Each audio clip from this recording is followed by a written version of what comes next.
right, welcome back. Welcome back to my channel. Thank you for subscribing and thank you for liking my videos and sharing them with your best friend. So today we are talking about some products of the day and I'm going to show you some language arts things, one of which I think is super cool. So first off, we were talking about Storytime chess, so take a look at this. So I'm telling you, kids as young as 4, it says 3, but I mean, I use it with my 4-year-old. So let me give you an example as to how you play Storytime chess. So this is King Shaky. No, this is King Chomper.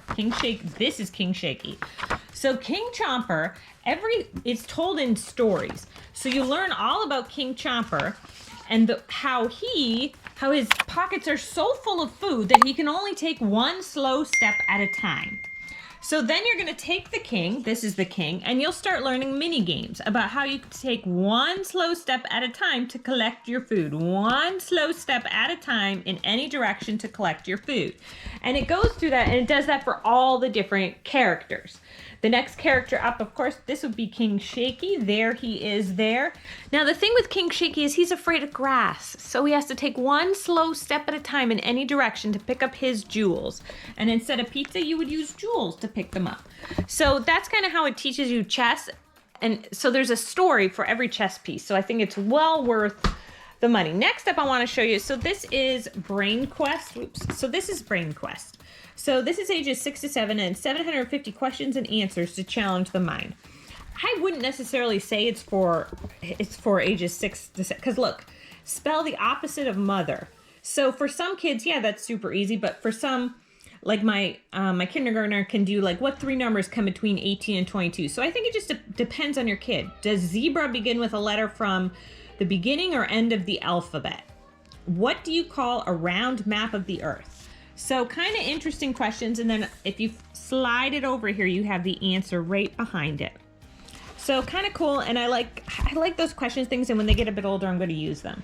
So let's go into some language arts products. So take a look at this. This is Mrs. Wordsmith's Storyteller's Word a Day. I have a few products from Mrs. Wordsmith. Some I like, some I don't. Well, some are okay. So I love this. So fixated, obsessed or focused, like a hungry tiger cub staring at her next meal. Fixated, which I guess that would be your next meal. So when you flip it over though, look at this. Word pairs, fixated mind, fixated interest, fixated desire. It has as an adjective, so it's got the definition there, the synonyms. It has how much it's used in stories, used in 0.3% of stories. And then it has, and this is kind of my favorite, is it's got a real life example as to where it's used from. Isn't that neat? And then it's got tell a story. Yin was totally fixated. This fish's days were numbered. And so kind of finish off that statement. So kind of cool. It's got, a bunch of words, so I kind of like that. One of the other things that I like, and this, I love this. So this is Once Upon a Word. It's a word origin dictionary. So it's got the etymology of a lot of words, which to me is basically like how words change, but where they come from as well. So take a look. So this first part I don't actually use, but it's got the roots and the meaning of it and examples. Okay.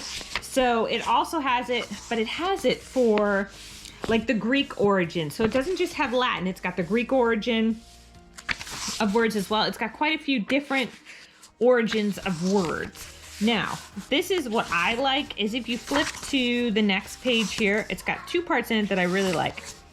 This is Aardvark to zoology. So take a look at Aardvark, tells you how to pronounce it, tells you it's a noun.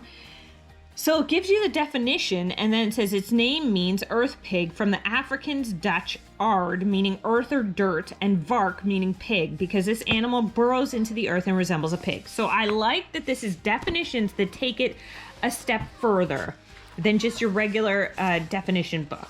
So, and then what it's got at the end here, so it goes alphabetical, and then this is kind of cool at the end. Take a look at this. So a belly full of words. So this is everything that has to do with food. So ambrosia, and it says explore this list delicious word histories and see if you can find your favorite foods or a food you've never heard of from another country. And without looking at the definition, see if you can guess what language that word comes from. So kind of cool, like baguette, banana, barbecue. So very, it just takes your grammar to a next level, I guess. So we're talking Grammar Galaxy. That's the curriculum I'm going to show you in. It's basically, let me tell you from the back of the book, it has, you're going to learn basic concepts in literature, vocabulary, spelling, grammar, composition, and speaking. So essentially what it is, so this is Grammar Galaxy. It was written by a homeschool mom. And what it is it's done through reading. So there's 6 different, so this is volume 1. You can buy this book used. And then you can get the student manual. So this is volume, there's a volume 2 out. I haven't seen the volume 2 yet. I'm just using volume 1, but you can get this book used anywhere. You don't need, because it's not like it's going to be filled with handwriting. But essentially what it is so it's done through reading. So you could do a read aloud. Her books can be used, this curriculum can be used anywhere from 1st grade to 6th grade. So I think I'm going to do it in 2nd grade. Because I've showed you what I'm using before right now for 1st grade, but essentially what it is it's very interesting. So they're king and queen, and they are the king and queen of English, and they are on their planet, okay? And they have kids. They have Kirk, Luke, and Ellen, okay? Now let me give you a sample chapter. So I'm going to show you on the screen 25. So every chapter deals with something like compound words, things like that. Now, 2 things before I go on is that this curriculum is not meant as a phonics curriculum, and this curriculum is not meant as a handwriting curriculum. But it basically uses the concept of reading, like learning through reading, right? And learning through, so I'm going to show you. On the screen too, because there's not much to look at in this, I'm going to show you the student manual, because I think, A, you don't necessarily need it, but there's so much good stuff in the student manual. You can get it for 25 bucks on their website. So this is chapter 25. So Luke, what happens is he loses his communicator, that thing in his hand, I don't know, that he communicates with. So he loses it, and he's got to describe what it is, but he's having trouble describing it. And so he goes ask his brother Kirk, can you help me find it? And Kirk can't. Kirk also has trouble describing it. So now remember, this is chapter 25, objectives, adjectives. I don't know how you say that. I don't know how you say that. But look at here too. It also has words in bold as well. So you do learn definitions. So essentially what they discover when they go talk to the king, what they discover is that someone has stolen the adjectives. And so now their mission, when you open the student manual, and you'll see on the screen your student manual, is to come up with they have a bunch of different activities. And what I think is great is, okay, so hopefully on one side you'll see the student manual, just to take a look at the mission that corresponds with this, is that it has a bunch of different activity for a bunch of different age levels or interests. Like it's not strictly sit down and write this out. Like they have, okay, go find these things. And it's got like, find something brown, something shiny. And then on another page, it has another activity that it has is like draw this. And it's like a red apple, a brown bag, or whatever.